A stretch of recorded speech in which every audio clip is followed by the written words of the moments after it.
रत भव विरत नित बंदो भक्त उदार। भक्त रस खान कई सौ वर्ष पूर्व दिल्ली के एक धनाढ्य संपन्न समृद्ध परिवार के पठान थे।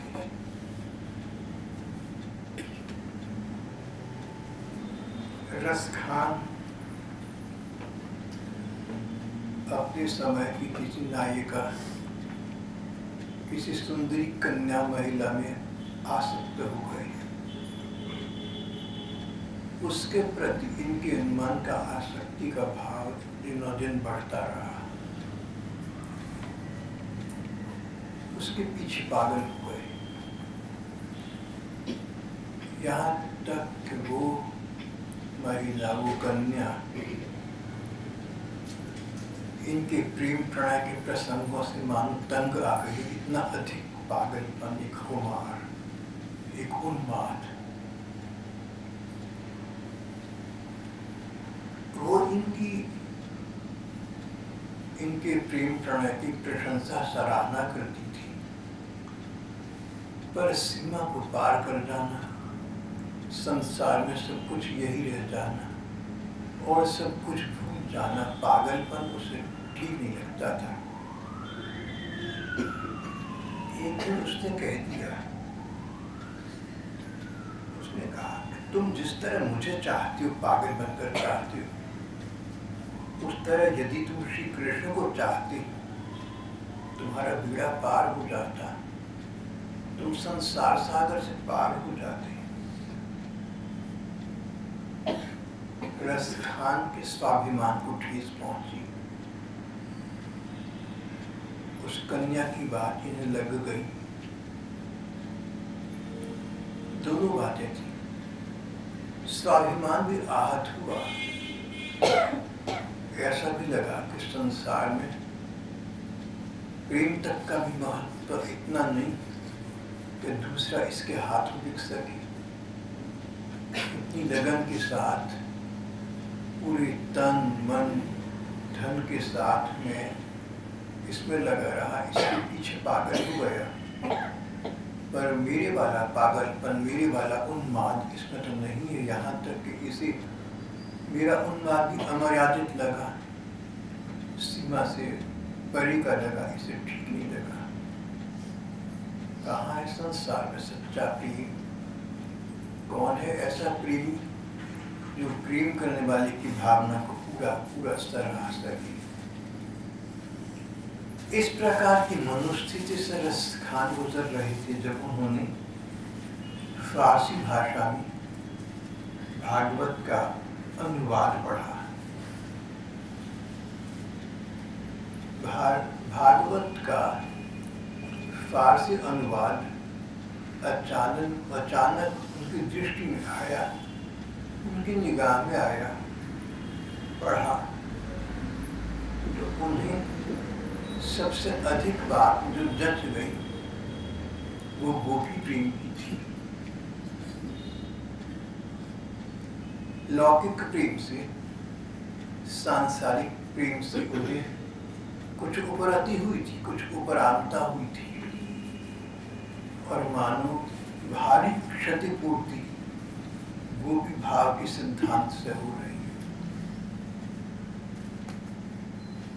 देखिए, पठान मुसलमान फारसी भाषा में भागवत का कोई अनुवाद पढ़ा, पर संस्कार जागृत हो गए, उद्दीप्त हो गए और जच गई दो बात। भागवत की वो गोपी प्रेम की थी। 5000 वर्ष पहले श्री कृष्ण साक्षात भगवान ग्वालों के परिवार में जन्म लेकर रहकर वृंदावन में लीलाएं कर रही थी। वृंदावन की गोपिकाएं छोटी बड़ी और उनकी आयु भी, न जाने कितनी कितनी गोपिकाएं इन श्री कृष्ण के पीछे उन्मादिनी हो गई। कईयों के बच्चे बाल कृष्ण से उम्र में बड़ी थी और बड़े बच्चों वाली माए इन बाल कृष्ण के सर के पीछे पागल। गोपिकाओं के अनेक वर्ग थे, अनेक प्रकार की गोपिकाएं। कहते प्रेम में आयु का विचार नहीं होता। बड़ी छोटी सभी गोपिकाएं श्री कृष्ण के प्रति परम पूर्ण रूप से आसक्त थी, लगी हुई थी। रसखान ने गोपी प्रेम की विशेषता देखी। संसार में प्रेम एकांगी हो सकता है, एक को है दूसरे को ना हो, एक को जितना है दूसरे को उतना ना हो। पर भागवत पढ़कर पता लगा, गोपियों के प्रकरण पढ़कर पता लगा कि भगवान ऐसे हैं, ब्रज के ठाकुर ऐसे हैं, तुम जितना चाहो उनसे प्रेम करो वो उसको स्वीकार करेंगे। उनको तुम्हारे प्रेम का महत्व बोध है। कौतुक के लिए, लीला के लिए कुछ भी कहें, कुछ भी करें, पर प्रेमी जनों के महत्व को मन से जानते हैं। गोपिकाओं के प्रेम की सराहना, लोक विलक्षण सराहना स्वयं साक्षात भगवान करती थी। गोपी प्रेम का विचार उनके मन में घर कर गया। अपनी प्रेमिका से फटकार मिली थी, इधर भागवत का अध्ययन हो गया, मानो सत्संग प्राप्त हो गया हो। गोपी प्रेम, गोपिकाओं के श्री कृष्ण के प्रति प्रेम में कुछ इस प्रकार की बातें थी जो संसार में असंभव है, देखी नहीं जाती। अनेक गोपिकाएं थी, एक श्री कृष्ण को प्रेम करती थी, एक दूसरे के साथ बहनों की और सहेलियों को तरह रहती थी। उनका परस्पर स्नेह का संबंध यही था, उनके स्नेह का माध्यम कारण यही था कि सब श्री कृष्ण को चाहते थे। जैसे एक समय कदाचित आया था, नई नई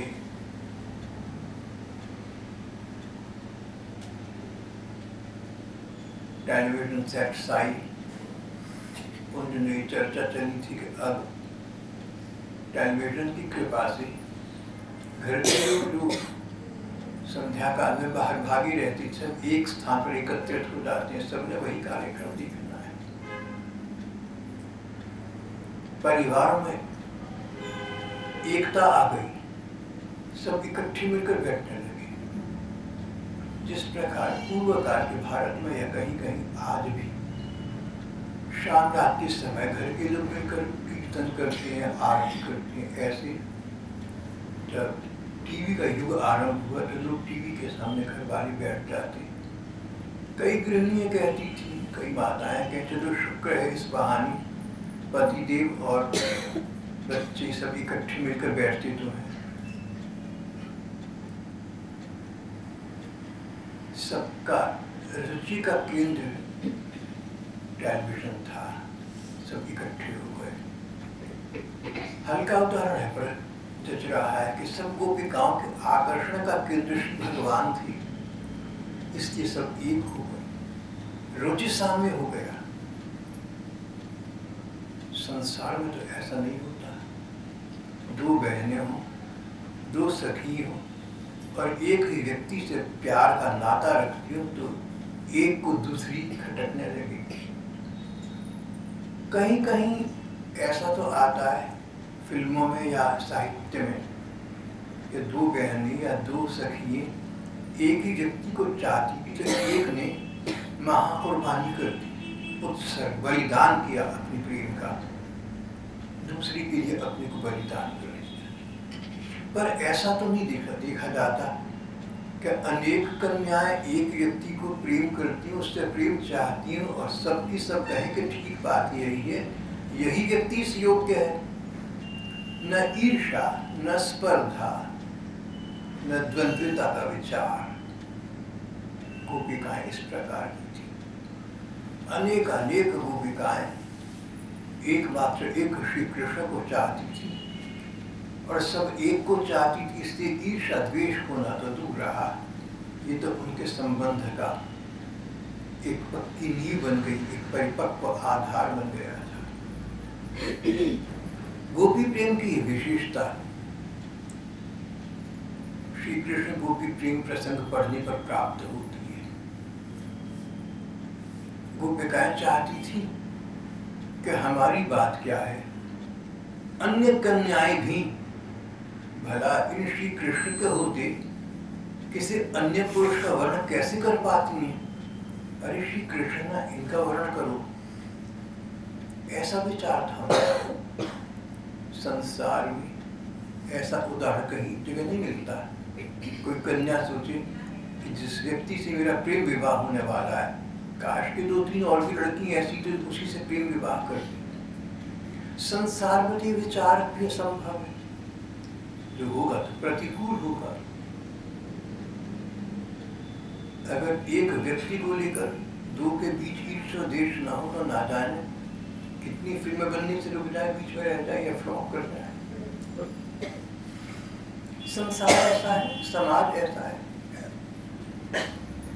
रसखान ने देखा कि भगवान और गोपियों का समाज संसार से अलग है। गोपिकाएं श्री कृष्ण से प्रेम करती थी। गोपिकाएं भोली भाली आभीर बालिकाएं थी, ग्वालिनी कन्याएं थी, शांत सीधे स्वभाव की भोली भाली थी। श्री कृष्ण से संग सुख की कामना रखती थी, श्री कृष्ण से अंग संग की कामना रखती थी। भागवत में लिखा है, गोपियों ने काम भाव से श्री कृष्ण को प्राप्त किया।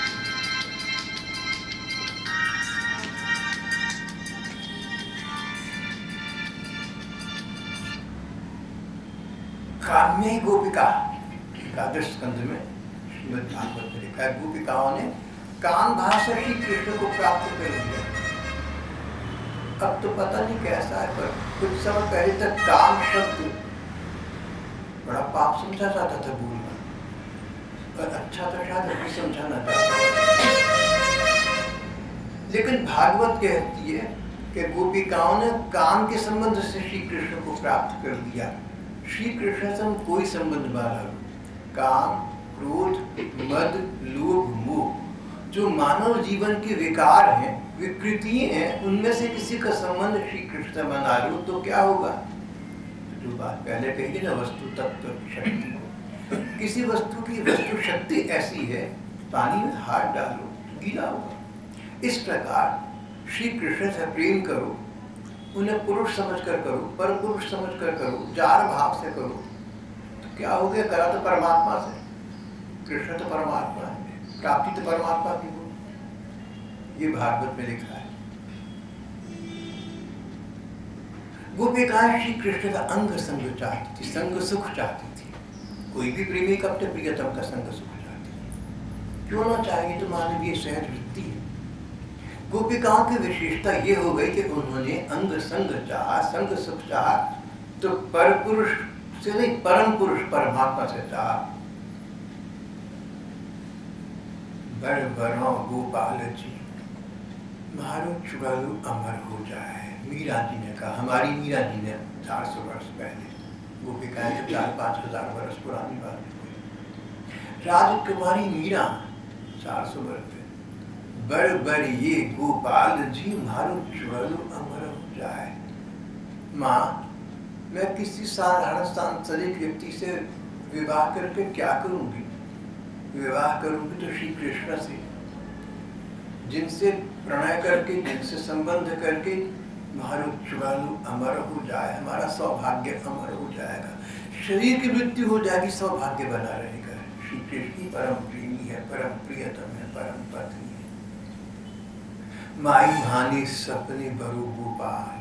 फिर एक ऐसा दिन आया मैया, माँ स्वप्न में श्री कृष्ण आई और उन्होंने मेरा पत्नी रूप में वर्णन कर दिया। माई मारू सपनो वरु गोपाल।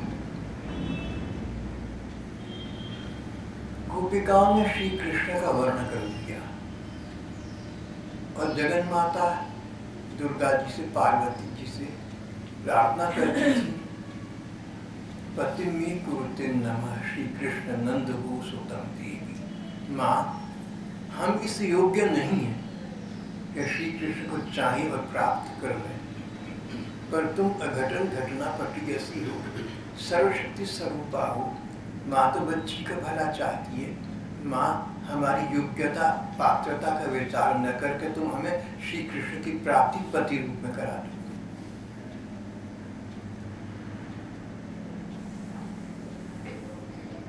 रसखान जी सब पढ़ रही थी।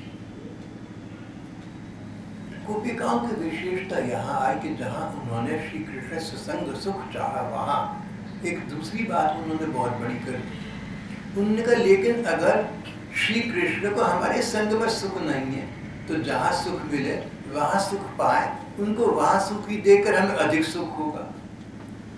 उदाहरण माँ बच्चे का दिया जाता है। कहती है बच्चा अपने बिस्तर को रात में ठंडी की रात में गीला कर दी तो माँ गीले स्थान पर स्वयं गहरी नींद में होती उस पर पड़ गई, बच्चे को अपनी गोद में सुख में दे दिया। जैसे बच्चे के सुख में माँ का सुख है, इस प्रकार गोपिकाओं का परम सुख, गोपिकाओं का सर्वोपरि सुख इस बात पे था कि श्री कृष्ण सुखी रहे, हमसे रहें तो बहुत अच्छा, और हमसे न रहकर किसी और से रहें तो वहां रह लें। प्रेम की विलक्षणता यहाँ आ गई, प्रेम की अलौकिकता यहाँ आ गई। सांसारिक प्रेम ऐसा नहीं होता। कोई नायिका ये नहीं कहेगी कि अगर नायक मुझसे विवाह कराए तो बहुत अच्छा है, नहीं तो किसी और से जिससे चाहे उससे करा ली, फिर नायक भाव ही समाप्त हो गया। कहीं ईर्षा, कहीं द्वेष, कहीं दुश्मन, क्या कुछ नहीं होता संसार में।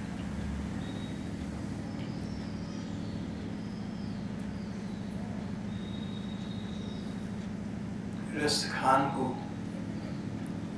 फारसी में पढ़ी भागवत का गोपी प्रेम आकृष्ट कर गया, उनके घर कर गया, उनको लग गया। ठीक है, जो लौकिक प्रेमिका है सो कहती है तो भगवान में लग जा तो तेरा बेड़ा पार हो जाए। सचमुच भगवान इतने दयालु को फारसी भाषा में उन्होंने मुझे अपनी गोपी प्रेम का उदाहरण दे दिया। तो श्री कृष्ण ही परम प्रियतम है। प्रेम का सुख पाना है तो श्री कृष्ण से पाओ। मेरी प्रेमिका ठीक कहती थी, भागवत का फारसी अनुवाद ठीक कहता है। अब मैं श्री कृष्ण ही को प्राप्त करके रहूंगा।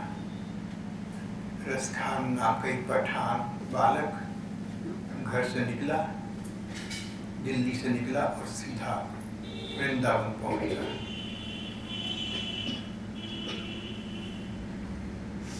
वृंदावन में जहाँ तहाँ भागवती कथा होती रहती है, आज भी होती रहती है।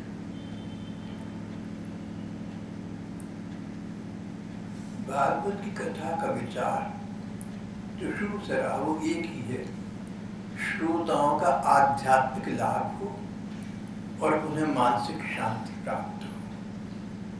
अब कहीं कहीं पैसे रुपए के लिए कोई कथा बिठा ले सो अलग बात है, पर भाव यही है। ये तो फिर श्रोता पर है कि किस भाव से सुनेगा। श्रीमद् भागवत की कथा चल रही थी। जब रसखान वहां पहुंचे,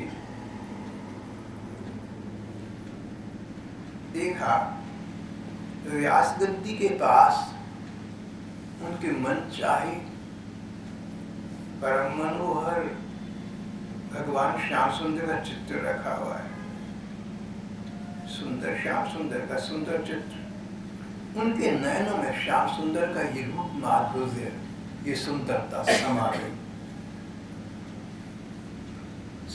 कथा के पश्चात कथा वक्ता से पूछा, जो व्यास गद्दी पर विराज रही थी पंडित, उनसे पूछा, मैं वृंदावन में श्री कृष्ण के अन्वेषण में ही आया, इन्हीं श्री कृष्ण की खोज में आया हूँ, आपके पास इनके चित्र है, आप बता सकते हैं श्री कृष्ण मुझे कहाँ मिलेंगे?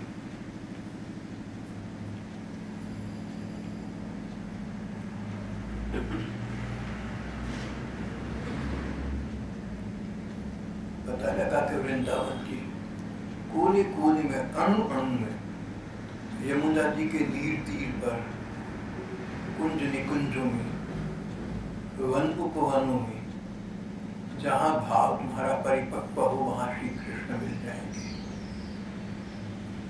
सोच रही थी मेरी प्रेमिका ने मुझे प्रताड़ना दी, मुझे फटकारा था। सचमुच उसने मेरा परम कल्याण कर दिया। उसने मुझे ठीक राह दिखा दी, मैं ठीक स्थान पर आ गया।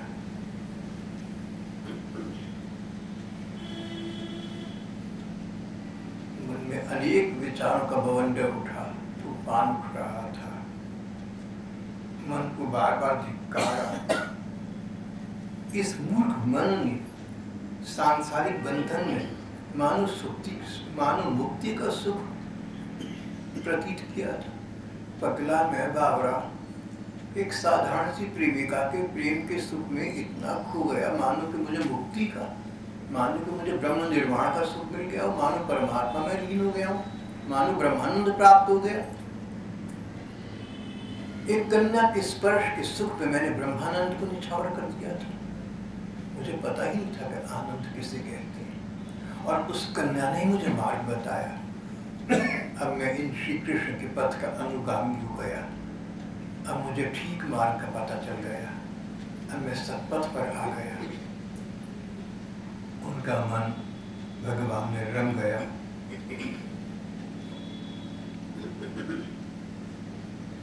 उन्होंने वृंदावन की रज का रीति का अपने रीता उठाकर माथे से लगाया। ये वही ब्रज रज है जिसकी कामना सुना है कि बड़े बड़े देवता करते हैं।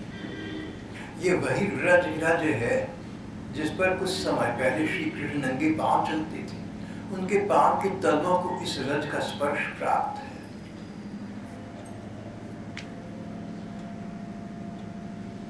ये वही यमुना जी है जिसमें श्री कृष्ण स्नान करते, जल विहार करते, सखाओं के साथ क्रीड़ी और क्रीड़ा करते, सखियों के साथ प्रकार प्रकार के विहार करते थे। जब यमुना जी को उस पार से इधर शीतल वायु के झकोरे आते, रसखान का मन श्री कृष्ण कालीन वृंदावन में डूब जाता। ये वही हवाएं हैं, ये वही झोंके हैं, ये वही है। कहीं कहीं उन्होंने वृक्षों से लिपटी लताओं को देखा, अपनी सुदूर खो बैठे, मानो गोपिकाएं श्री कृष्ण पर अवलंबित हों, मानो गोपिकाएं श्री कृष्ण से लिपटी हों। उनका मन श्री कृष्ण से लिपट जाने के लिए रो उठा। संसार छूट गया, पीछे रह गया, मन भगवान में लग गया। पहाड़, नदी और पक्षियों से अपने जन्म जन्मांतर का संबंध जोड़ लिया। अपने विचार का जब उद्वेग होता तो उसका आउटलेट, उसका अभिव्यक्ति कैसे करते। बहुत लोगों के साथ ऐसा होता है कि जब मन की कोई बात ही कुछ सुनने वाला ना हो तो कविता के रूप में उसे प्रकट कर देते, व्यक्त कर देते।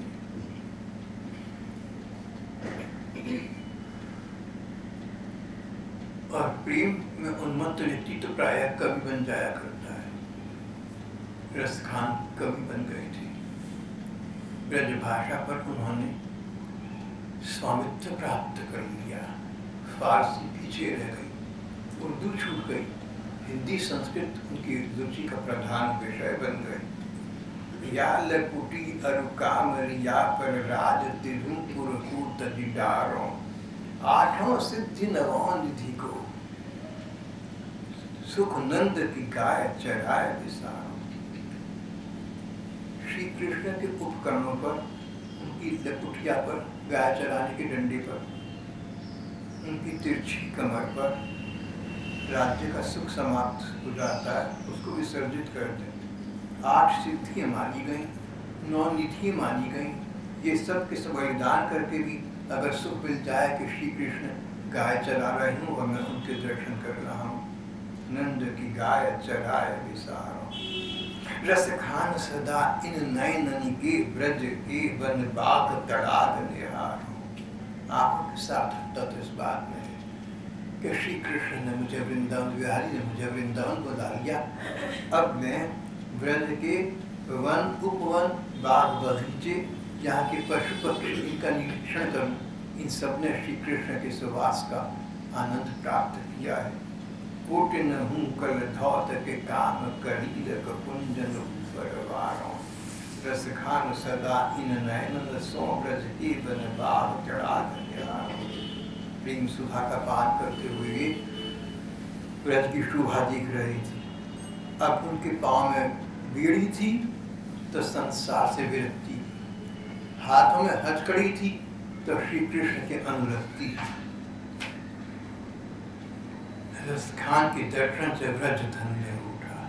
क्या विचित्र वाक्य है। कथाकार कहते हैं रसखान एक मुसलमान पठान के दर्शन से वृंदावन भूमि पवित्र हो गई। श्री कृष्ण प्रेम से स्थान पवित्र होता है। इनको श्री कृष्ण प्रेम प्राप्त हो गया था। प्रणय तपस्विनी श्री मीरा जी की भांति ये श्री कृष्ण को पाने के लिए उन्मत्त हो चुके थे, पागल हो चुके थे। रसखान के दर्शन से व्रत धन्य हो उठा। पर सिद्धांत अपने स्थान पर है। संसार तो अपने विचित्र व्यवहार से चलता है। पता लगा कि वृंदावन के पास गोवर्धन नाम की स्थली पर गोवर्धन नाथ के नाम से, नाथ जी के नाम से भगवान कृष्ण विराज रहे हैं। तो गोवर्धन पर्वत की कथा सब जानती हैं। गोवर्धन का उत्सव मनाती हैं, अन्नकूट करती हैं। भगवान गोवर्धन पर वो एक रूप में प्रकट हुए, दूसरे रूप में अपनी पूजा कर गोवर्धन पर नाथ जी के दर्शन के लिए मंदिर में गए। द्वार वाले धक्का देकर निकाल दिया। बोले अरे तुम म्लेच्छ, तुम फिरंगी,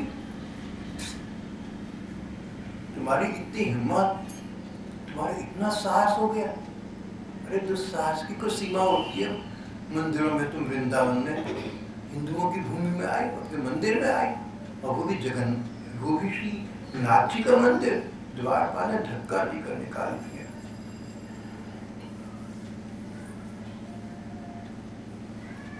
रसखान ने हिंदू मुस्लिम एकता पर या परमात्मा एक है इस सिद्धांत पर कोई विचार न किया, कोई प्रवचन न दिए। उनका दिल टूट गया।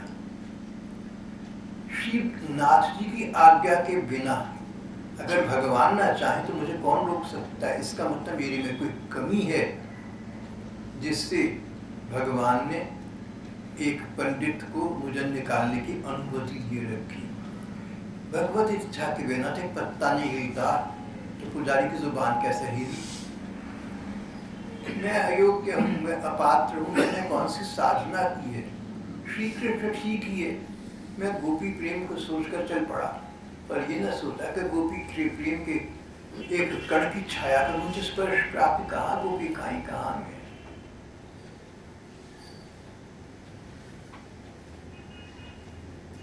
मैंने बहुत नासमझी की, पर क्या करूं, ये मन है अपने वश में नहीं रहा। अयोग्य अपात्र होते चाहता तो भी को है, चाहत पर भी सीमा नहीं होती। उनका अन्न जल छूट गया। 3 दिन बीत गए, अन्न जल का नाम नहीं, भूख प्यास का विचार नहीं। रसखान बड़ी बड़ी सोच रही थी। बांसुरी वारु बड़ू रिझवार है, श्याम जुनीक सुवार डरे को। लाड़ी छैल वही तो अहीर की पीर हमारे हृदय की हरे को। इस हृदय में जो पीड़ा उठ रही है उसका शमन तो तभी होगा जब श्री कृष्ण इसका उपचार करेंगे, और तो कोई इलाज नहीं है। उन दिनों गोसाई विठल नाथ जी यहाँ विराज रहे थे। विठल नाथ जी सूरदास जी के गुरु थे। तुलसीदास जी, सूरदास जी अष्ट छाप को जन्म देने वाले। वल्लभाचार्य के बाद गुरु गद्दी पर विठल नाथ जी महाराज गए। उच्च कोटि के भगवत प्रेमी थे। न जाने जीवन के कितने वर्ष उन्होंने श्री कृष्ण के वियोग व्यथा अग्नि में जला दिए, समाप्त कर दिए थे। विठल नाथ जी से मिलने पर विठलनाथ जी ने ये बात नहीं करी तुम हिंदू होकर, तुम मुसलमान होकर हिंदू के मंदिर में कैसे आए। वो तो उच्च कोटि के भक्त थे। दो ही वर्ग हैं, एक वो जो भगवान को मानते चाहते हैं हरिजन, दूसरे इसके अतिरिक्त जो भगवान को चाहते हैं सब एक है। जाति जन्म तो उसमें बात ही नहीं उठती। विठलनाथ जी महाराज ने रसखान को अपना शिष्य बनाया, श्री कृष्ण प्रेम पथ पर चलने का मार्ग दिखाया, कहा कि तुम जैसा निर्मल हृदय का व्यक्ति ही श्री कृष्ण को गोपी प्रेम से प्राप्त कर सकता है, तुम चिंता मत करो, साधना की आवश्यकता है। कहते हैं बहुत से विद्वानों का कहना है कि इनका नाम रसखान, रस की खान, रसखान इनका नाम विठलनाथ जी ने रखा था। भगवान के प्रति पूर्ण रूप से समर्पण का भाव उदय हुआ, कार्य साधना पूरी हो गई। उन्होंने कहा कि बस अब तो मन ये चाहता है कि श्री कृष्ण में ही लग जाऊं। शेष गणेश दिनेश महेश सुरेश ही चाही पार न पार। जिनको बड़े बड़े देवता जिनका पता नहीं चला पाते, और वेद जिन्हें अभेद निभेद सुभेद बतावे, अखंड बताती हैं, परमात्मा का कोई ओर छोड़ नहीं है, कोई देख नहीं सकता। परमात्मा तो बड़ी वस्तु, उच्च कोटि की वस्तु है, डराती हैं ऐसा कहकर। उन श्री कृष्ण के साक्षात मेरे नयनों से दर्शन हो जाए, विठलनाथ जी की कृपा से असंभव तो कुछ नहीं। जो मार्ग उन्होंने दर्शाया उस पर चलूंगा। परिणाम ये कि एक दिन उनके सामने कथाकार कहते हैं भगवान श्री कृष्ण साक्षात प्रकट हो गए। मूर मुकुट कटि काछनी कर मुरली उन्माल। भंग ललित गति से खड़े श्री कृष्ण इनको देखकर मुस्कुरा रही थी, करुणा और प्रणय की दृष्टि से इन्हें निहार रही थी। इसी की प्राप्ति के लिए सब छोड़कर यहाँ आ गए थे। इस घटना के बाद रस के खान तो पहले बन चुके थे, अब तो मानो गोपी भाव में रहने लगे। इस प्रकार समय व्यतीत होता रहा। रसखान का नाम एक उच्च कोटि के भगवत प्रेमी के रूप में उनके जीवन काल में स्थापित हो चुका था। जब कईयों ने उनसे पूछा कि भगवान की पूजा उपासना कैसे करें हमें प्राप्त हो जाए, रसखान गोविंद ही यूं भजिए जिमी नागरी को चित नागर में। जैसे कोई कुलवधु, जैसे घर की कोई बहू मन से प्यार किसी गांव के लड़के से करती है, पर विवाह कहीं और हो गया तो सारे घर के काम करती, किसी को पता नहीं लगने देती इसका मन कहाँ है, मन तो किसी पर पुरुष में है। रहो संसार में, सबको लगे तुम सच प्यार करते हो, पर मन भगवान में। तन संसार में, मन भगवान में। जीवी नागरी को चित नागरनी। जब इस प्रकार का जीवन बिल्कुल बदल गया था, कायाकल्प हो गया, भगवानमय हो गया, कृष्णमय हो गया, गोपी प्रेम की स्थिति को मानो प्राप्त हो गए। 45 वर्ष के हुए तो मानो उन्हें भगवान ने अपने धाम में बुलाने का विधान किया। 45 साल की अवस्था में उन्होंने भगवान के दिव्य धाम की यात्रा की। प्रेम देव श्री कृष्ण ने अंतिम समय उन्हें फिर दर्शन दिए थे और वर मांगने को कहा तो रसखान ने एक पद बोला था, मानुष हों तो वही रसखान, बसों ब्रज गोकुल गांव के ग्वार। भगवान तो मुझे वर प्रदान करना चाहते हो तो मैं वर मांगना चाहता भी हूँ। मेरे कर्म खोटे रहे, कैसे रहे क्या जानूं। अगर अगला जन्म मुझे मनुष्य की योनि में मिले, मानुष हों तो वही रस बसों ब्रज गोकुल, तो मुझे यहाँ वृंदावन का ब्रज का कोई बाला बना देता। जो पशु हूँ तो कहा बस वीर चरों नित नंद की धीन बजार। और कहीं पशु पे योनि में जन्म लेना हो तो मुझे वृंदावन की गाय बना देना, जिन्हें तुम चराती हो, जिनका तुम उच्चारण करती हो। पाहन हो तो वही गिरे को जो धर्यो कर छत्र पुरंदर धारण। कोई पक्षी बनाना हो तो गिरिराज गोवर्धन का पक्षी बनाना, जहाँ आती जाती तुम्हारी झलक मुझे दिखती रहे। पाहन हो पशु हूँ, पाहन का मतलब पशु होता है, पत्थर हूँ तो गिरिराज गोवर्धन पहाड़ी, ठीक है। पाहन हो तो वही गिरी को जो धर्यो कर छत्र पुरंदर धारण। मैं सारे जीवन राजनीति और अंग्रेजी का विद्यार्थी रहा। उन दिनों तो अच्छा लगता था ये सोचकर कि हिंदी संस्कृत वालों को क्या आता है, भाषाओं के विद्यार्थियों को, लेकिन बहुत जल्दी पता लग गया था कि हिंदी संस्कृत का न ज्ञान होने से मुझे बहुत हानि रही। चलिए, पाहन हो तो वही गिरी को जो धर्यो कर छत्र पुरंदर धारण। अगर मैंने पाषाण बनना हो, पत्थर की शिला बनना हो, तो मुझे अपनी गिरिराज गोवर्धन की शिला बना देना। जो खग हो, अगर मैं पक्षी बन तो बसेरो को न मेरा बसेरा हो, नित्य सदा सदा कालिंदी कूल कदम्ब की डाल। यमुना जी के तीर तीर पर कहीं किसी वृक्ष पर बैठा मैं कोई पक्षी बन जाऊं, ऐसा कर देना। पर भगवान तो कहते हैं कथाकार के उनको रस के केंद्र रस केंद्र, रस की खान रस खान को अपने रस धाम में सदा के लिए गए।